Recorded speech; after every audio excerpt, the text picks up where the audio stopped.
Hello everyone, welcome back to my channel. বন্ধুরা good morning মানে আমরা সকালবেলা আমি এটা ভিডিওটা স্টার্ট করেছিলাম 10টা 9:30টার পরে। তো এখন থেকে ভিডিওটা স্টার্ট করছি। আশা করি তোমাদের ব্লগটা ভালোই লাগবে। তো আমার মা আমি রেডি হয়ে গিয়েছি।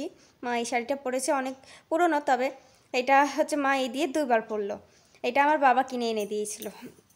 আমরা গেছিলাম হবিবপুর। আমি প্রথমেই গেছি, আমার মা বিয়ের 1 বছর পরে গিয়েছিল, সে অনেক আগে। দিয়ে আমরা কিন্তু একদমই চিনি না, ফোনে বলেছিল সেইভাবে গেছিলাম। তো মা একটু ভয় লাগছিল। দিয়ে দুটো ট্রেন পাল্টিয়ে হবিবপুরে নেমে, তো এখন যেই ট্রেনটায় উঠেছি এটা যাচ্ছে শান্তিপুর লোকাল।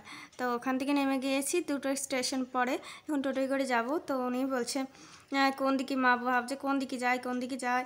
দিয়ে উনি বলছে এইদিকে, ইনিও চেনে না সে বাড়ি, অন্যদিকে নিয়ে গিয়েছিল। দিয়ে আবার সেই ঘুরে আবার নিয়ে গেল। আর এটা হচ্ছে দোয়া, এটা মাছ দিয়ে যে একটা আছে সেটার সাথে যুক্ত। এই নিয়ে আমার বাবা অনেক গল্প বলেছিল ছোটোবেলায়। দিয়ে আমরা ভেবেছিলাম আসবো, সেই সময় একটা অসুবিধার জন্য আর এসেছিলাম না। দিয়ে আমি তো এই প্রথম আসলাম তো এই বাড়িটা। আর হচ্ছে এসে অনেক চেনা মানুষের সাথে দেখা হয়েছিল। আর ওই দুয়ারটায় ঠাকুর আছে। আগেকার মানুষ অনেক গরিব ছিল। দিয়ে জিনিস ধরো কারোর মেয়ের বা ছেলের বিয়ে হলে পারে যেত, সেই জিনিস ওই ঠাকুর দিত। আগের দিন বলে যেত, তারপরের দিন পেয়ে যেত। তো আমরা রাত্রেবেলা খাইনি, আমরা সন্ধ্যাবেলা বাড়ি চলে এসেছি, কারণ অনেকটা দূরে তো আমরা তো চিনি না, সেই কারণে। আর আমি আর মা তাই আগে গেছিলাম, তুই তাড়াতাড়ি চলে এসেছি। দুপুরবেলা ওইটা খেয়ে চলে এসেছিলাম।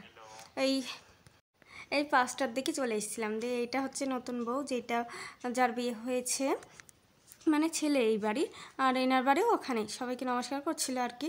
তো উনি বলছে করতে হবে না এই। আর এখানে হচ্ছে ভাত কাপড়ের অনুষ্ঠান হচ্ছিল। তো আমি আর ভিতরে যাইনি, এই জায়গাটায় দাঁড়িয়েছিলাম, একটু ভিড় ছিল তো সেই কারণে। আর এই ফুলটা দেখেছিলাম, ফুলটা খুবই সুন্দর লাগছিল, তাই একটুখানি ভিডিও করে নিলাম।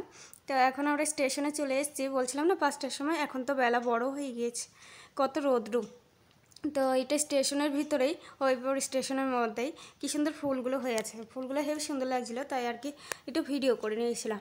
তো চা খেয়েছিলাম, জল কিনেছিলাম, জলটা নিয়ে গিয়েছিলাম না সেই কারণে। চাটা বেশ সুন্দর টেস্টি ছিল। দিয়ে রানাঘাটে চলে এসেছি। এখান থেকে আবার 6টা 5টা কতই না 6:25 ট্রেন ছিল না কটায়, ওই ট্রেনে আবার যাচ্ছি গেদে লোকাল। তো আসার সময় এইগুলো কিনে এনেছি, মিষ্টি আর কি যেন দিয়ে আসার সময় মাংস নিয়ে এসেছি। আর এইগুলো নষ্ট হয়ে গেছে, ফেলে দিতে হবে। তো এইগুলো ফেলে দেওয়ার পরে এখন মা চা বানাচ্ছে আর ভাত রান্না করছে। তো রান্না হয়ে গিয়েছে। এইটা 8:30টার সময় খেয়ে নিয়েছিলাম।